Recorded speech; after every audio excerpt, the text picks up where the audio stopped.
수일 전의 신문은 우리에게 여인의 가장 기묘한 심리의 일면을 보여주는 사실을 보도하였다. 장소는 어떤 농촌, 거기 젊은 부처가 있었다. 아내 이름은 수은이라 가정해둘까? 물론 시부모도 있었다. 시동생도 있었다. 그것은 남보기에도 부러운 가정이었다. 늙은이와 젊은이는 모두 화목하게 지냈다. 제 땅은 없으나마 그들은 자기네 지은 농사로서 아무 부족 없이 지냈다. 동생끼리도 화목하였다. 간단히 말하자면 농촌의 한 화목한 가정이라면 그뿐일 것이다. 아무 불평도 불안도 없이 지내는 집안이었다. 순이의 나이는 20살이었다. 그의 남편은 25살이었다. 부처 사이의 의도 좋았다. 아니, 부처의 의가 좋아도 너무 좋았다. 순이는 자기의 남편이라는 사람에 대하여 자기가 품고 있는 기괴한 애착을 오히려 이상한 마음으로 보았다. 시집 온 지 2년, 시집 오기 전에는 듣도 보도 못하던 사내에게 아직 부모들께까지 감추오던 자기의 젖가슴까지 내맡기고 거기서 불육회를 느끼기는커녕 일종의 쾌감까지 느끼는 자기를 기이한 마음으로 보았다.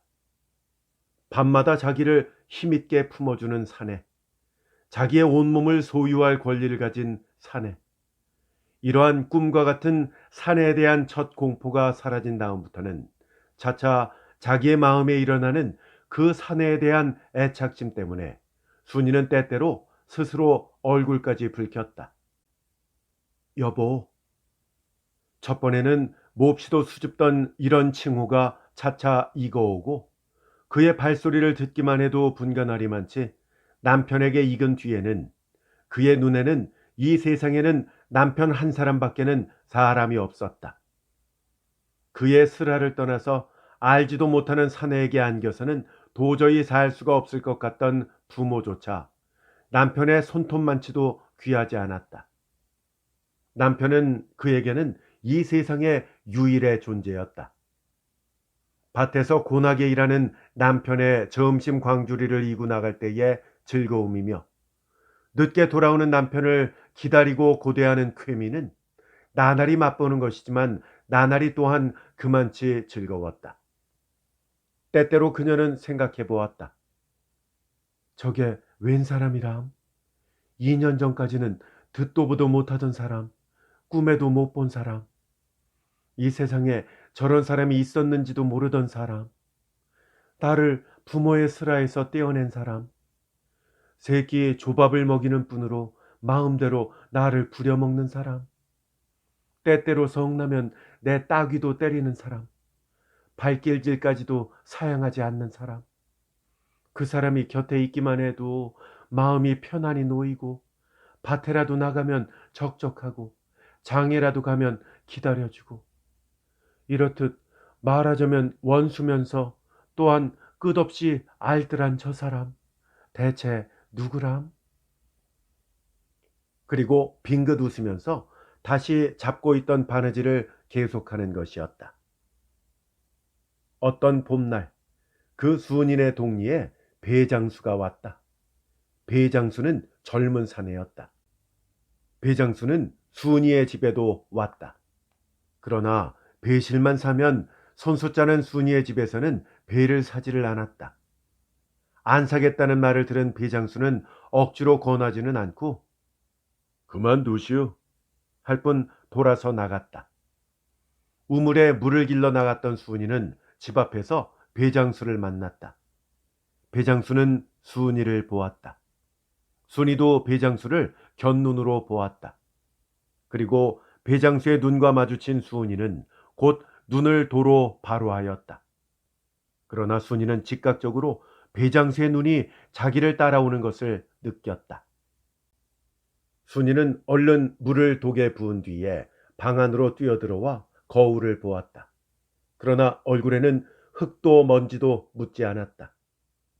순이는 수건으로 얼굴을 한 번 씻은 뒤에 다시 동이를 이고 우물로 갔다.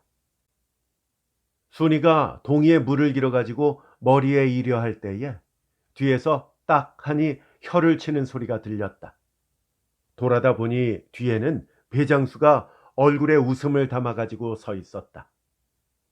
귀찮은 녀석이다. 이렇게 생각하며 순이도 조금 웃어 보였다. 그런 뒤에 못할 짓을 한 듯이 황망히 동이를 이고 집으로 돌아왔다. 그녀의 집 뒷뜰에는 세 그루의 복사나무에 꽃이 만개되어 있었다.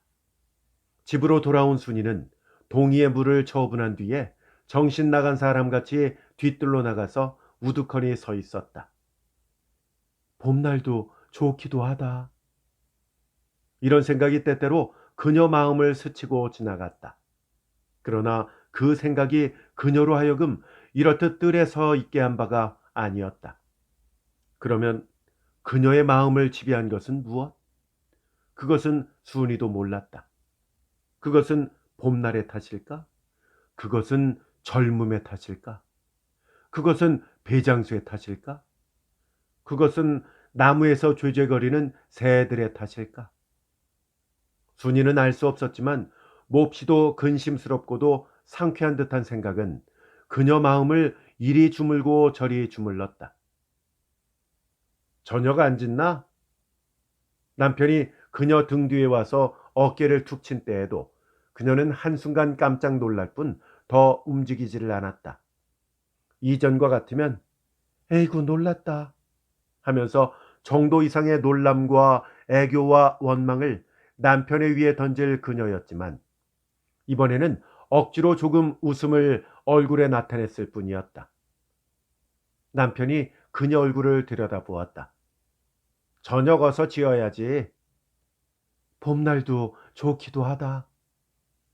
순이는 치마를 손으로 한번 탁탁 턴 뒤에 휙 돌아서서 부엌으로 들어왔다. 남편은 열적은 듯이 저편으로 가버렸다. 봄날도 좋기도 하다.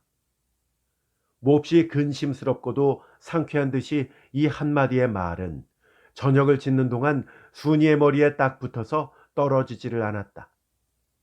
때때로 저녁 짓던 손을 뜻없이 멈추고 정신 나간 듯이 먼 산을 바라보고 하였다.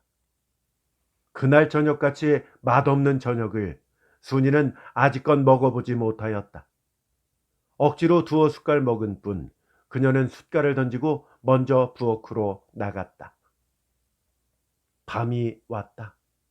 아랫간에서는 시부모와 시동생이 잤다. 윗간에서는 젊은 부처가 잤다. 아랫간과 윗간의 사이에는 문턱이 있을 뿐 문은 없었다. 곤돈의 아이들과 늙은이는 곧 잠이 들었다. 코로 들이쉬어서 입으로 내부는 시아버지의 코 고는 소리와 벼락같이 요란한 시어머니의 코 고는 소리를 들으면서 젊은 부처는 잠시 속삭였다. 그러나 마음이 이상히도 들뜬 수은이는 이날의 속살거림만은 왜 그런지 이전과 같이 달지를 않았다. 봄날도 좋기도 하다. 이 한마디의 괴상한 말은 끝끝내 그녀 마음에서 떠나지를 않았다. 남편도 어느덧 팔을 아내 가슴 위에 얹은 뒤에 잠이 들었다.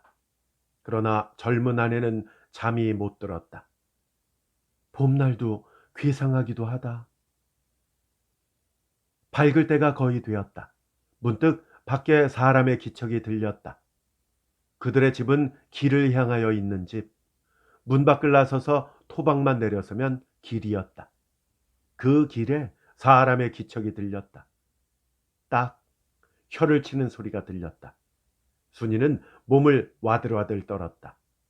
무서운 것을 본 듯이 순이는 몸을 움츠렸다. 그리고 보호를 청하는 듯이 양팔을 남편의 목에 걸며 꽉 남편의 가슴에 안겼다. 가슴에서는 무서운 방망이질을 하였다. 딱딱.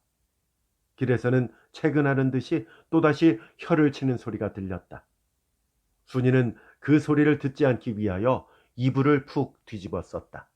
그리고 얼굴을 깊이 남편의 가슴에 묻었다. 별 녀석 다 보겠네. 그녀는 마음으로 이렇게 부르짖고 있었다. 남편의 팔이 길게 순이의 허리로 돌아왔다. 순이는 그 팔을 벗어나면 지옥이라도 떨어질 듯이 꼭 남편의 굳센 품에 안겼다.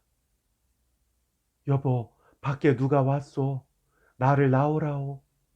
그녀는 속으로 몇 번을 남편에게 호소하였다. 깊이 잠든 남편은 천하가 태평하다는 듯이 깊은 숨을 쉬고 있었다. 얼마가 지났는지 순이는 한참 뒤에 머리를 이불 밖으로 내놓았다. 한참을 기다렸으나 이제는 밖에 있던 사람의 기척이 없어졌다. 후 하고 순이는 안심의 숨을 기다랗게 내쉬었다. 그러나 그 가운데는 실망과 기대가 꽤 많이 섞여 있었음을 스스로 속일 수가 없었다. 인생 같다 하는 안심 가운데에는 망할 녀석 왜 갔나 하는 원한이 꽤 많이 섞여 있었다. 한참 뒤에 순이는 뒷간에 갔다. 특별히 뒤가 마려운 바는 아니었지만 뜰에라도 한번 나가보고 싶어서 뒷간에 갔다. 뒷간에서 돌아오던 순이는 복사나무 아래에 섰다. 꽃 틈으로 부연 달이 보였다. 별빛조차 그윽하였다. 봄은 하늘에도 무르익었다. 봄날도 좋기도 하다. 순이는 복사나무 아래서 하늘을 쳐다보면서 이렇게 단식하였다. 누가 꽉 순이를 껴안았다. 순간적 환희와 경악으로서 순이가 돌아보려 할 때에 사내의 불붙은 뺨을 쓸었다. 사내의 입술이 순이의 입술을 찾느라고 뺨에서 헤맸다. 웬 녀석이야? 순이는 작은 소리로 부르짖었다. 사람 하나 살리우. 사내 뜨거운 입김이 순이의 입 근처에서 헤맸다. 가요. 순이는 다시 작은 소리로 부르짖었다. 그러나 이번은 사내의 응답조차 없었다. 사내 두 손은 어느덧 순이의 양뺨을 움켜쥐었다. 사내 입술은 마침내 찾을 곳을 찾았다. 순이는 죽여라 하고 가만히 있었다. 좀 뒤에 먼지를 활활 털고 방 안으로 들어온 순이는 옷을 벗어 던진 뒤에 남편의 자리로 들어가서 자기의 입을 함부로 남편의 뺨에 문질렀다. 깊이 잠들었던 남편이 조금 기지개를 할 때에 순이는 자기의 온몸을 남편의 몸에 실었다. 그리고 힘을 다하여 남편을 포옹하였다. 이튿날은 장날이었다. 시부모는 밭에 갔다. 남편은 장을 보러 장에 가려 하였다. 장으로 가려는 남편을 순이는 한사코 말렸다. 몸이 편찮으니 좀 곁에 있어줘요. 이렇게도 애걸해 보았다. 장 볼 건 건너집 아주버니한테 부탁하고 하루만 쉬어요. 그만 장을 보러 20리를 갈까? 이렇게 이론도 캐어 보았다. 내 부탁을 한 번만 들어주구려. 신통이도 듣기가 싫소? 이렇게 나무람도 해보았다. 이상한 공포감에 위협받은 순이는 오늘은 집에 혼자 있기가 싫었다. 시동생들이 있다 하나 아직 어린애들. 누구든 어른이 한 사람 있어주지 않으면 그녀는 무엇이 무서운지 무서웠다. 그 집을 찾아오는 사람이 있을 때마다 순이는 몸을 흠칫하며 놀랐다. 아내가 한사코 말리는데도 불구하고 남편은 장에 갔다. 자기가 가지 않으면 안 될 일이 있다고 뿌리치고. 남편이 장에 간 뒤에 순이는 문을 꼭 닫고 시동생들을 밖에 못 나가도록 단단히 타이른 뒤에 아랫목 궤 모퉁이에 박혀 앉아서 가슴을 떨고 있었다. 어린 동생 둘이서 큰 소리로 농을 할 때도 순이는 깜짝 놀라 손으로 아서라고 하였다. 조그만 소리라도 밖에까지 셀세라 하였다. 너 어제 배장소 보았지? 이런 말을 순이는 큰 시동생에게 물어보았다. 응, 봤어. 사내라도 이쁘게 생겼지? 이쁘긴 쥐코 같은 게. 시동생은 이렇게 결론해 버렸다. 순이는 그 시동생에게 눈을 깔아 보였다. 그러나 곧 자기 스스로 자기 말을 취소하였다. 그렇지. 이쁘긴 뭘 이뻐. 멍텅구리지. 너희 형님이나 어머니한테 내가 배장수가 이쁘다더란 말을 아예 하지 마라. 했다가는 쳐 내쫓을 거야. 그리고 눈이 둥그렇게 되는 시동생을 못 본 채 하고 돌아앉아 버렸다. 또 밤이 이르렀다. 시부모와 시동생은 또 먼저 잠이 들었다. 그것을 기다려서 아내는 이불을 끌어당겨 남편과 자기의 머리까지 싹 쓴 뒤에 입을 남편의 귀에 갖다 대고 소곤거렸다. 오늘은 하룻밤 자지 말고 이야기로 세웁시다. 왜 그러느냐는 남편의 질문에 유난히 무서워서 누가 깨어 있어 주지 않으면 못 견디겠노라 대답하였다. 남편은 아내 등을 쓸었다. 어리네. 무섭긴 뭐이 무섭담. 그러면서도 남편은 아내를 힘있게 안아주었다. 아내는 싱겁게 씩 웃으며 머리를 남편의 가슴에 묻었다. 한참 뒤에 아내 허리에 걸려있던 남편의 팔은 힘없이 미끄러졌다. 고난 그는 어느덧 잠이 들었다. 아내는 남편의 옆구리를 주먹으로 찔렀다. 남편은 펄떡 깨었다. 응? 오늘 하루만 좀 세워줘요. 순이는 울다시피 이렇게 애원하였다. 그래. 그러나 노역에 피곤한 남편은 한마디의 말을 겨우 낼 뿐 또다시 잠이 들었다. 밤이 깊었다. 딱 문 밖에서는 또 혀를 치는 소리가 들렸다.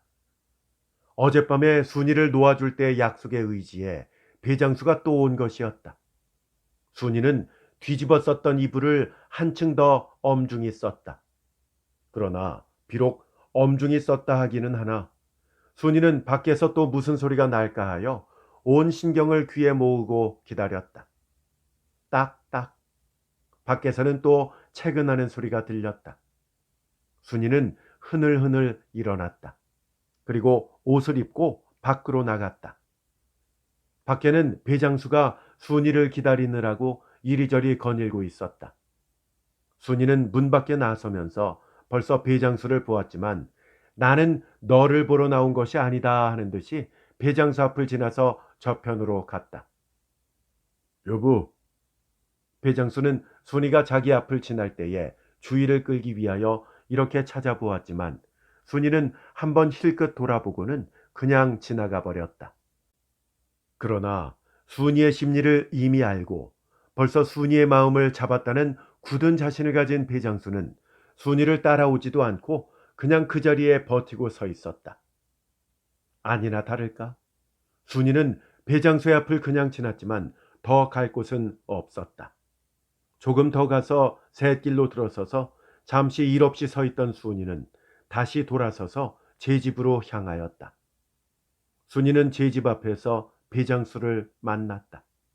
배장수는 양팔을 벌려서 순이를 쓸어안았다. 그 품 안에서 순이는 몸을 사시나무처럼 떨고 있었다. 잠시 말없이 순이를 부담고 있던 배장수는 역시 말없이 발을 옮겼다. 순이는 마치 인형처럼 순순히 그에게 끌려갔다. 아까 보고도 왜 모른 채 했소? 배장수가 이렇게 물을 때도 순이는 죽여라 하고 입을 봉하고 있었다. 배장수는 순이를 힘있게 포옹하였다. 그때의 배장수는 아직껏 죽은 듯이 내버려 두던 순이의 팔에도 약간 보이는 듯 마는 듯이 힘이 가해진 것을 감각하지 않을 수가 없었다. 순이도 인형을 벗어나서 약간 사람의 모습을 가지게 되었다. 이튿날 농토에 나갔던 시부모와 남편은 늦게 집에 돌아와서 순이가 없어진 것을 발견하였다. 유치라도 갔나 하고 기다렸으나 밤 깊어서도 순이는 돌아오지 않았다. 좀 먼 곳에 윷 갔나 하고 기다렸지만 이튿날도 순이는 돌아오지 않았다. 순이는 완전히 없어졌다. 집안은 이에 불끈 뒤집혔다. 그리고 감직한 곳을 죄 알아보았다. 그러나 순이의 종적은 발견할 수가 없었다. 그들은 마침내 주재소에 보고하지 않을 수가 없었다. 닷새 뒤에 읍내 경찰서에 배장수와 함께 순이가 붙들렸다는 통지가 이르렀다. 남편은 부랴부랴 읍내로 들어갔다. 경찰서에서 남편과 아내는 대면하였다. 그때 아내는 왁하니 울면서 남편의 팔에 매달렸다. 성과 결이 똑같이 난 남편이 경관의 제지도 듣지 않고 아내를 발길로 차고 함부로 때릴 때에도 순이는 사소한 반항도 없이 한마디의 원망도 없이 남편의 팔에 매달려서 같이 살아만 달라고 애걸하였다. 이 사람하고 살기가 싫으냐며 취조하던 경관이 가리키며 물을 때에 순이는 당차는 소리라는 듯이 경관을 흘겼다. 이 사람하고 못 산다면 차라리 죽는 편이 더 낫겠소. 이것이 순이의 대답이었다. 이 사람이 너하고 안 살겠다면 어찌하겠느냐? 이렇게 물을 때에 순이는 경관을 내버리고 남편에게로 향하였다. 여보, 무슨 짓이라도 하라는 대로 할 테니 함께 살아만 주어요. 그렇게 살뜰한 남편을 두고 왜 달아났느냐는 경관의 물음에 순이는 몸을 한번 떨 뿐 대답하지 못했다. 부처 사이에 타협은 성립되었다. 경관의 중재와 호상의 정예로서 다시 살기로 된 것이었다. 그리고 부처는 나란히 하여 경찰서를 나섰다. 경찰서를 나갈 때에 어떤 순사가 농담으로 순이에게 이런 말을 물었다. 배장수 놈은 고약한 놈이지? 밉지? 그때 순이는 남편을 한순간 힐끗 쳐다보고 남편에게 보이지 않게 순사에게 고개를 설레설레 저어서 배장수 역시 밉지 않다는 뜻을 나타냈다. 경찰서 문 밖에서 남편에게서 왜 달아났느냐는 질문을 받을 때에 순이는 애원하는 듯이 그 말은 다시는 하지 말아달라고 부탁할 뿐 질문에 대답은 하지 않았다. 그러나 집에 돌아와서는 이런 말을 하였다. 매일 밤 꿈에 당신을 보았어요. 부처는 다시 본촌으로 돌아왔다.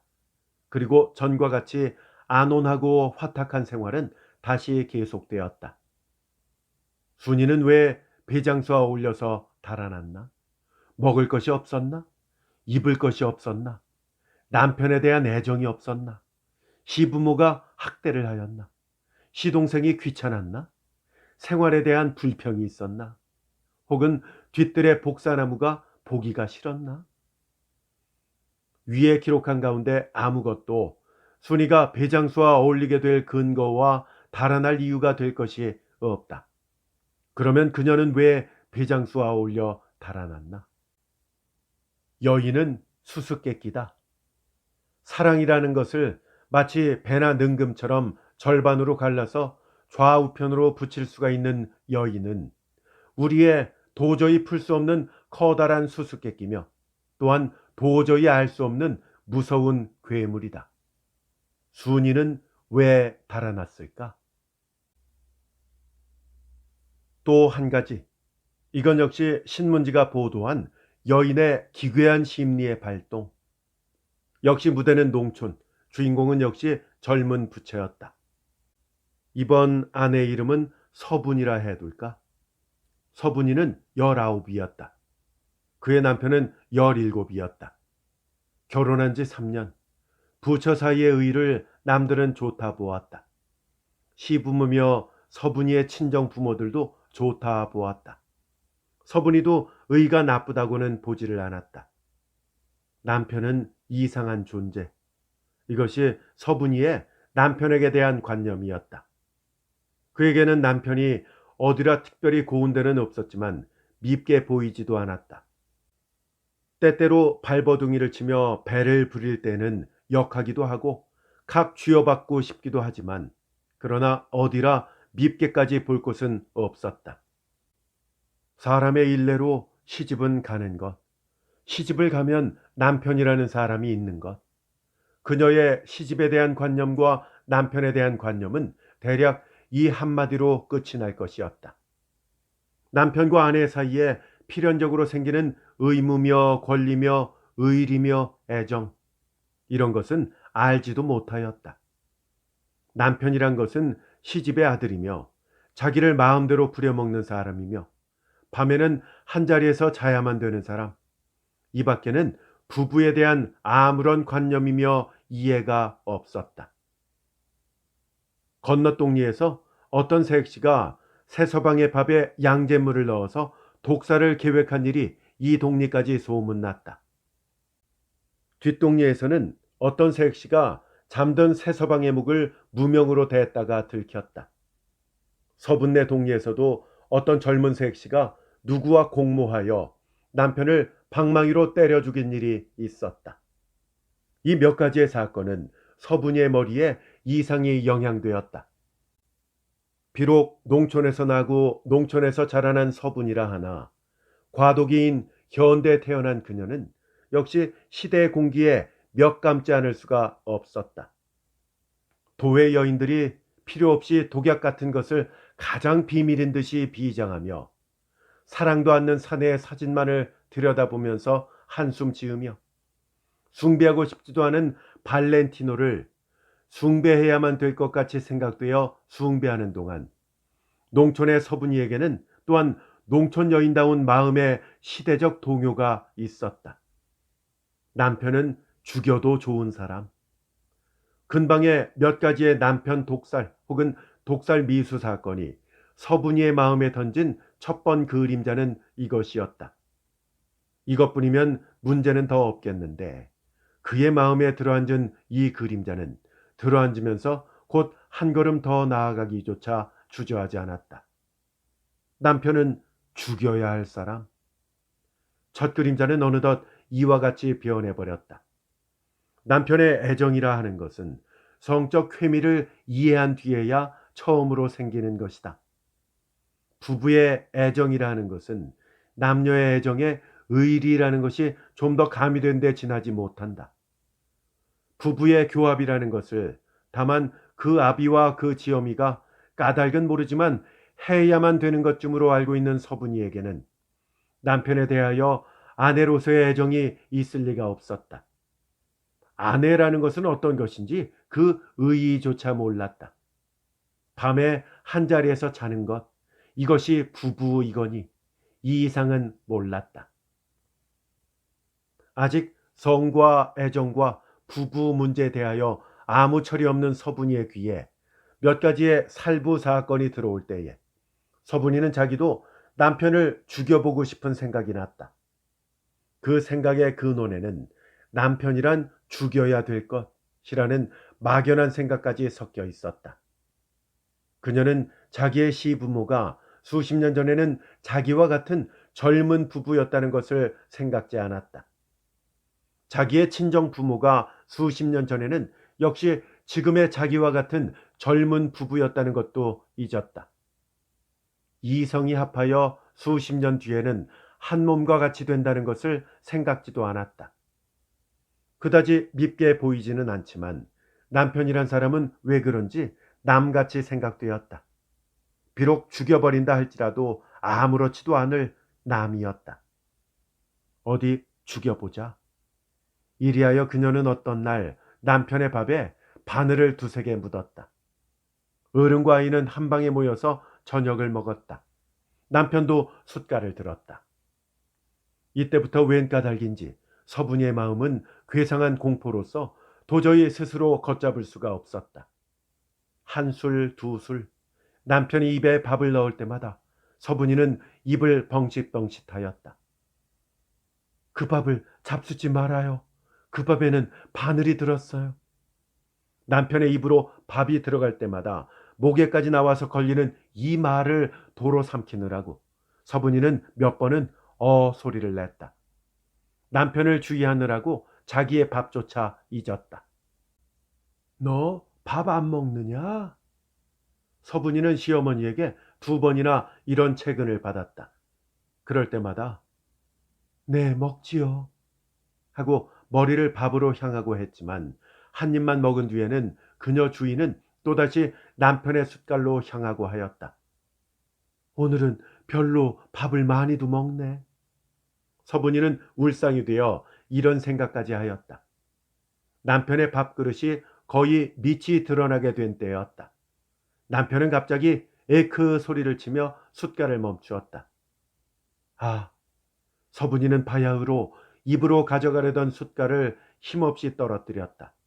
그리고 죽자 하고 눈을 지르감았다. 남편은 두 손가락을 입에 넣고 좀 찾다가 바늘을 하나 얻어냈다. 이게 바늘이로군. 이 다음엔 밥 지을 땐 머리에 바늘 꽂은 채로 하지 말게. 큰일 날라. 아무것도 모르는 남편은 대수롭지 않게 여길 뿐으로 바늘을 담벽에 꽂았다. 안 먹었다. 서분이가 지르감았던 눈을 뜰 때에 그녀 눈에서는 눈물이 솟았다. 그날 밤처럼 남편이 사랑스러운 마음이 서분이의 과거에 없었다. 죽은 줄 알았던 남편이 살아온 듯이 서분이는 힘있게 남편을 안고 하였다. 성을 아는 여인이 오래 떠나 있던 정랑을 만난 것 같이 서분이는 잠들려는 남편을 깨워서는 쓸어안고 깨워서는 쓸어안고 하였다. 눈물이 때때로 까닭없이 흘렀다. 혀가 바늘에 찔려 아프지는 않소? 자려는 남편을 깨워가지고 이런 말도 몇 번을 물어보았다. 무사한 몇 달은 지났다. 부처의 의는 남 보기에도 전보다 좋아졌다. 서분이는 저보다 나이 어린 서방을 밤마다 힘있게 부담고 등을 쓸어주고 하였다. 그러나 악마는 어떤 날 또다시 그녀 마음을 사로잡았다. 어떤 날 남편의 저녁밥에 그녀는 양잿물을 곱게 풀어서 넣었다. 왜? 여기 대하여는 서분이도 몰랐다. 실ong에 쓰다 남은 양잿물이 있는 것을 볼 때에 문득 얼마 전에 건너동리에서 어느 색시가 제 서방을 양잿물을 먹인 것이 생각나면서 기계적으로 행한 일에 지나지 못하였다. 그날 그녀는 저녁밥이 먹기 싫다고 동리 집에 놀러 갔다. 그녀 계산으로는 서너 시간 그 집에서 놀고 남편이 죽은 뒤에 돌아올 작정이었다. 동리 집에서 그녀는 친구들과 유칠 놀았다. 그러나 유칠 노는 동안 그녀 마음은 잠시도 내려앉지 않았다. 자기가 몇 동이던가를 한 번도 기억한 적이 없었다. 서분이 너 5동 가는구나. 서분이가 정신없이 유칠 놀 때에 동무들이 깨우쳐주는 일이 있을지라도 서분이는 웃지도 못하였다. 가면 가지 6동인들 하고는 또 유치를 던지는 그였다. 몇 번을 귀를 기울였다. 혹은 멀리서 무슨 부르짖음이라도 없나 하여 몇 번을 혼자서 흠칫흠칫 놀랐다. 그러다가 유칠 중도에 내버리고 그 집을 나섰다. 그녀 집에서는 방금 비극이 시작되는 즈음이었다. 그녀가 거의 집에 이르렀을 때 남편의 토하는 소리가 들렸다. 왜 그러느냐고 부르짖는 시어머니의 소리가 들렸다. 서분이는 더 참지를 못하였다. 그녀는 단걸음에 뛰어가서 토방 위에 올라섰다. 그리고 문 걸쇠를 잡으려다가 손을 도로 내리고 귀를 기울였다. 안에서는 벅적하였다. 남편의 토하는 소리와 신음하는 소리, 부모의 덤비는 소리, 쿵쿵 몸이 뛰노는 소리. 서분이는 몸을 열어젖히며 뛰어들어갔다. 어머니, 왜 그래요? 글쎄, 알겠니? 속이 모두 찢어지는 것 같다, 누나. 이걸 어쩐담? 서분이는 남편을 보았다. 남편의 얼굴은 고통 때문에 밉게 찡그러져 있었다. 몸은 잠시도 쉬지 않고 뛰놀았다. 순간 서분이는 마음에 폭발하는 공포를 깨달았다. 그녀는 눈으로 죽음을 보았다. 죽음이란 얼마나 두렵고 큰 것인지를 보았다. 그 죽음이 자기 남편 위에 임한 것을 보았다. 죽음을 임하게 한 것이 자기라는 것도 자각하였다. 동시에 남편에 대하여 아직까지 가져보지 못한 관념이 폭발하듯이 그녀 마음에 튀어올랐다. 저 사람은 내 사람. 지금 자기의 독소 때문에 고통하며 혹은 죽을는지도 모르는 그 사람은 시부모의 아들이라기보다도 친정부모의 사위라기보다도 서분이 자기의 사람이라는 생각이 강렬히 불붙어 올랐다. 저 사람은 내 사람, 죽기까지 동고동락을 하여야 할 사람, 구원해야겠다. 어떤 일이 있든 구해야겠다. 결코 죽게 해서는 안 되겠다. 여보, 정신 좀 차려요. 그녀는 한번 남편의 어깨를 흔들어 본 뒤에 맹렬히 그 집을 뛰쳐나왔다. 서분이는 곁집으로 달려갔다. 그리고 문을 절컥 열고 머리만 디밀었다. 아주머니, 양. 누구냐? 서분이에요. 저 양잿물 먹은데 뭘 먹으면 나아요? 글쎄, 잘 모르겠군. 왜 그러냐? 어서요. 큰일 났어요. 양. 글쎄, 왜 그래? 누가? 그냥 어떻다는 것을 서분이는 문을 탁 닫아버리고 그 집을 나와서 다음 집으로 갔다. 세 집 만에야 서분이는 양잿물을 사귀는 방문을 겨우 알았다. 뜨물을 먹여보아라. 이 말을 듣고 누가 양잿물을 먹었느냐는 질문에는 대답도 않고 집으로 달려온 서분이는 곧 부엌으로 들어가서 뜨물을 한 바가지 떠가지고 방 안으로 들어왔다. 철래철래 뜨물을 흘리며 들어오는 며느리를 시부모는 경의의 눈으로 쳐다보며 피하였다. 뜨물이 약이래요. 이 말뿐 서분이는 남편에게로 가서 날뛰는 남편을 쓸어안고 머리를 억지로 자기의 무릎 위에 눕힌 뒤에 뜨물을 부어 넣었다. 푸, 튀. 남편은 뜨물을 뱉었다. 서분이는 다시 먹였다. 먹이고 뱉고 이러는 동안에 몇 모금의 뜨물을 남편은 마셨다. 뜨물을 남편의 입에 붓는 동안 서분이는 정성을 다하여 신령께 축소하고 있었다. 제 목숨을 죽일지언정 이 사람은 살려주세요. 죽지 않게 해주세요. 그것은 뜨물의 덕인지 서분이의 성의의 덕인지 남편의 생명만은 붙었다. 그러나 입속과 창자가 모두 해해져서 목숨은 붙었다 하나 매우 위독하였다. 서분이는 잠시를 곁을 떠나지 않고 위독한 남편의 병간호를 하였다. 세상에 어떤 어머니가 제 자식에 대하여 이렇듯 지극한 사랑을 가졌을까? 한 주일을 간호할 동안 서분이는 자리에 누워보지도 않았다. 정졸음이 오면 잠시 남편의 자립기에 기대어서 깜빡 잘 뿐 자지도 않았다. 이 지성의 간호에 남편의 병은 나날이 나아갔다. 한 주일 뒤에는 조금 밥도 먹게 되었다. 그러나 세상의 입은 무서웠다. 알지 못할 급병으로 날뛰는 남편을 서분이는 어떤 근거로 양잿물 먹은 줄을 알고 그 방문을 물으러 다녔을까? 여기서 말썽은 말썽을 낳았다. 그리고 그 말썽은 차차 전파되어 귀발건 경찰에까지 들어갔다. 서분이는 남편의 병상 앞에서 경관에게 끌려갔다. 아직은 마음을 놓지를 못하겠으니 이틀만 더 병간호를 한 뒤에 마음대로 잡아가 달라는 서분이의 탄원도 아무 효력이 없이 그녀는 앓는 남편을 남겨두고 돌아보며 주재소로 끌려갔다. 나는 아무렇게 되든 당신이나 얼른 쾌차해요. 이 말 한마디를 남기고서 시부모도 따라 나오면서 눈물로 며느리를 보냈다. 지금 서분이는 옥창에서 남편의 병든 몸을 생각하며 눈물 짓고 있겠지.